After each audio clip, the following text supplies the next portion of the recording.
జీవితంలో ఎప్పుడైనా ఎవరికైనా ఐ లవ్ యూ చెప్పారా? చాలా మందికి చెప్పారు. చాలామంది చెప్పారు. పెళ్ళికి ముందు, పెళ్ళికి తర్వాత, తర్వాత కూడా. దాంట్లో ఒక ఇంట్రెస్టింగ్ ఎపిసోడ్ ఏదైనా? ఇంట్రెస్టింగ్ ఎపిసోడ్ నా పర్సనల్ అంటే మీరు పర్సనల్ ఇప్పటివరకు మీరు పబ్లిక్ అయిపోయారు. నా పర్సనల్ విషయాలు నేను చెప్తాను, కానీ ఇప్పుడు ఇంట్రెస్టింగ్ ఎపిసోడ్ అంటే అమ్మాయి పేరు చెప్పాలా లేకపోతే మన ఎపిసోడ్ అంటే ఇంకేం చెప్పాలి? ఎపిసోడ్ మీన్స్ ఆ బ్లాక్ సినిమా బ్లాక్ పేరు అవసరం లేదు, పేరు చెప్పండి.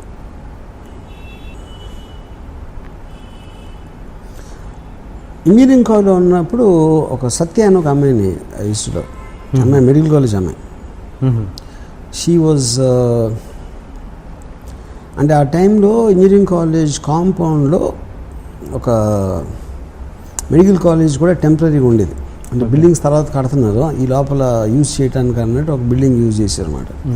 సో వాళ్ళందరూ ₹1,00,000 డొనేషన్ కట్టి వచ్చిన వాళ్ళు, మేమందరం 10,000 12,000 కట్టి ఇంజనీరింగ్ బ్యాచ్. ఓకే.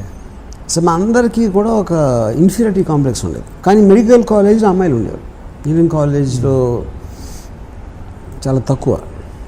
ఇప్పుడు దాంట్లో అందరికన్నా అమ్మాయి సత్య అమ్మాయి ఒక కార్లో వచ్చింది, blue Padmini premier college, Padmini premier car. College కాంపౌండ్లోకి ఆ కార్ ఎంటర్ అవుతుంది. ఇప్పుడు కూడా కూర్చున్నారు, ఇన్ని ఇయర్స్ అయిన తర్వాత అసలు ఆ కార్ అలా ఎంటర్ అయ్యి రోడ్ మీదకి వస్తూ ఉంటే ఇక్కడ నా హృదయంలో బ్యాక్గ్రౌండ్ మ్యూజిక్ ఆ అమ్మాయిని ఎప్పుడు నేను దగ్గరికి వెళ్ళి అంటే నాకు తర్వాత పరిచయం అయింది, కానీ పరిచయం ఏంటంటే ఇంకొక ఫ్రెండ్ ఉండి ఉన్నారు కాలేజీలోనే, ఆడు కైజర్ అని, ఆడు చాలా అందంగా ఉంటాడు. అతని సిస్టర్ కూడా మెడికల్ కాలేజ్ అన్నమాట. సో అతని సిస్టర్ ద్వారా పరిచయం చేసుకుని నన్ను ఆడ బ్యాచ్లో ఒక గ్యాంగ్ హోల్డ్ లాగా చెప్పాడు నా గురించి అమ్మాయికి. నేను కూడా ఎప్పుడు అంటే అమ్మాయి అందం ముందు కానీ స్టేటస్ ముందు ఎందుకు పనికిరాను అనే ఫీలింగ్ నాకు ఉంది కాబట్టి నేను ఎప్పుడు ఒక ఆరాధించేవాడిని, లవ్ చేసేవాడిని, కానీ ఎప్పుడు నేను అసలు ఏంటది అమ్మాయి నాది అవ్వాలి, వెళ్ళి ప్రపోజ్ చేయాలి నా ఆలోచన కూడా నాకు రాలేదు.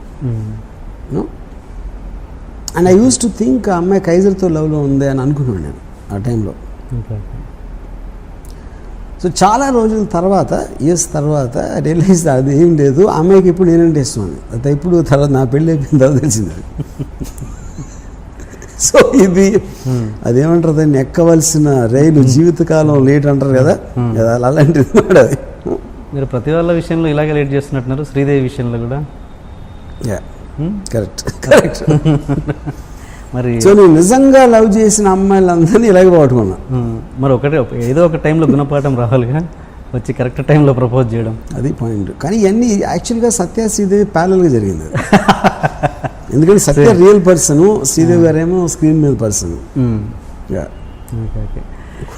ఓకే, అంటే శ్రీదేవి టాపిక్ వస్తే ఏంటి మీరు అన్నారు గుణ. నాకు ఇంకోటి ఒక విషయం ఏంటంటే, నేను శ్రీదేవి గారు అంటే ఆ టైంలో ఒక ఇది చెప్పాను, కానీ నాకు యాక్చువల్గా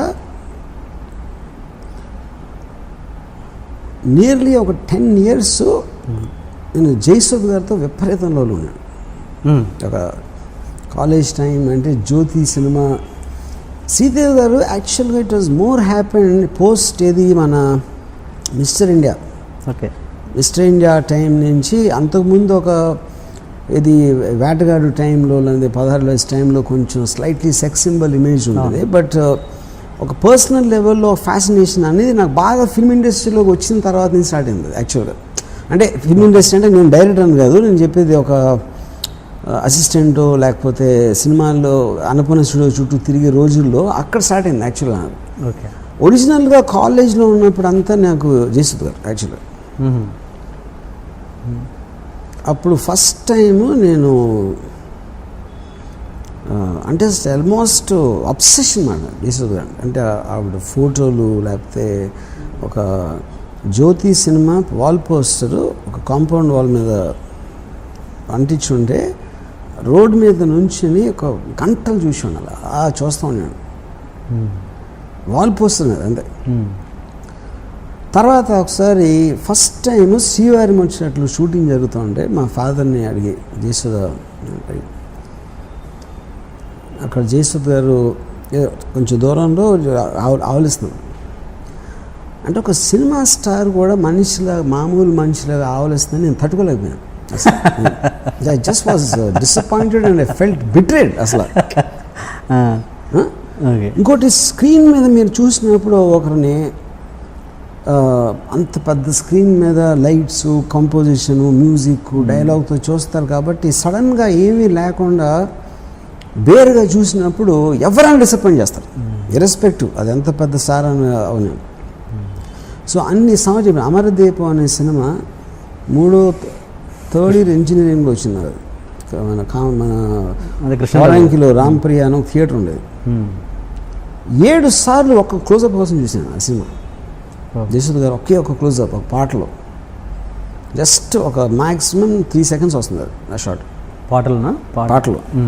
ఆ క్లోజప్ కోసం ఎగ్జామ్స్ జరుగుతున్న టైంలో 7 సార్లు చూసిన కేవలం ఆ క్లోజప్. ఆ మిగతా సినిమాకి నాకు సంబంధమే లేదు అసలు. అది యాక్టింగ్ కాదు, ఆవిడ ఏం యాక్ట్ చేశారో అది కూడా కాదు. తర్వాత ఒక ఫస్ట్ టైం రావు గారి ఇల్లులో పనిచేస్తున్నప్పుడు అసిస్టెంట్ డైరెక్టర్గా చేసిన రావు గారిలో తెలుసు. జయసుద్ గారికి సీన్ పేపర్ ఏమని మా డైరెక్టర్ చెప్పారు తరణి. అంటే ఫస్ట్ టైం జయసుద్ గారికి 2 అడుగుల దూరంలో నిలబడే అవకాశం వచ్చింది నాకు.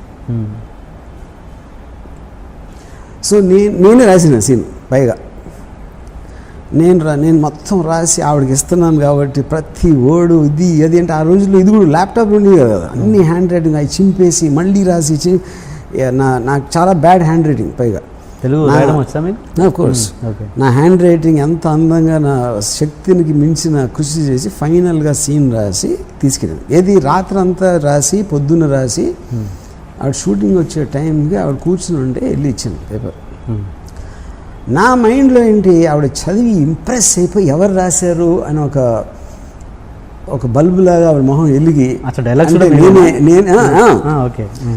నేనే రాశాను అని చెప్దామని నా ఫ్లాష్ ఫార్వర్డ్ అయిపోయింది సీన్ ఆల్రెడీ. మొత్తం బ్యాక్గ్రౌండ్ ఎడిటింగ్ చేసి నా మైండ్లో ప్లే అయింది అది ఆల్రెడీ చాలాసార్లు. నేను ఇవ్వగానే ఎన్ని పేజీలు అది ఫస్ట్ టైం. అది ఆబ్వియస్లీ ఐ నో ఆవిడ అన్ని సినిమాలు చేసాక మళ్ళీ సీన్ చూసి ఎక్సైట్ అయిపోయేంత సీన్ అనేది ఏ సీన్లోనే రాదు అంత ఒక ఆర్టిస్ట్కి. యూనో ఎన్ని పేజీలు అంటే నేను ఏదో చెప్పాను. అప్పుడు సీన్ వినిపిద్దామంటే అవుట్టి షార్ట్ చెప్పు చాలా. ఇప్పుడు ఆ సీన్ అంతా చదివి ఓపిక వినేది లేదు. అప్పుడు మొత్తం నా ప్రేమ, నా ఆరాధన అంతా మీద ఒక చెంబుడు నీళ్లు టబాక్ వేసే అయిపోయింది అక్కడ. దాని తర్వాత మనీ సినిమాకి నేను ప్రొడ్యూస్ చేయడానికి ఆవిడతో మాట్లాడటానికి ఆవిడ ఇంటికి వెళ్ళాను. నేను ఇంకా తల దువ్వేసుకుని వేసి నాకున్న బెస్ట్ షర్ట్ అన్నీ వేసుకుని ఆవిడ ఇంటికి వెళ్ళి నేను బెల్ కొడితే తలుపు ఇలా తెరుచుకుంది. నాకేం కనపడలా. ఏం కనపడలేదు ఏంటంటే అది నితిన్ కపూర్ చెస్ట్, అది నా ఎదురుగా ఉంది అక్కడ. నేను ఇలా తలెత్తి చూసి అయిపోయింది. అక్కడితో నా స్టోరీ ఫినిష్డ్. అంటే అక్కడికి పెళ్ళైంది అన్న విషయం నాకు తెలుసు, కానీ సడన్గా నితిన్ కపూర్తో నేను పోల్చుకుంటే నేను ఒక టీమ్ ఒక ఏంటి ఇలా కొట్టేయండి వెళ్ళి హైదరాబాద్ చెన్నైలో జరిగింది. నేను వెళ్ళి హైదరాబాద్లో పడతాను. దాంతో నా లవ్ స్టోరీకి ఫుల్ స్టాప్ ఇచ్చింది అంతే. ఈ విషయాలను ఎప్పుడైనా డిస్కస్ చేశారా ఆవిడతో మధ్యలో? నాట్ ఇన్ వెరీ అప్పుడప్పుడు చెప్పాను, but not in so much detail. ఏమంటారా రియాక్షన్ ఏంటి? She won't believe it. అని ఇన్ని ఎలా చెప్పి మళ్ళీ శ్రీదేవి గురించి మాట్లాడతావు కదా, అది వేరే ప్యారలల్ ట్రాక్స్.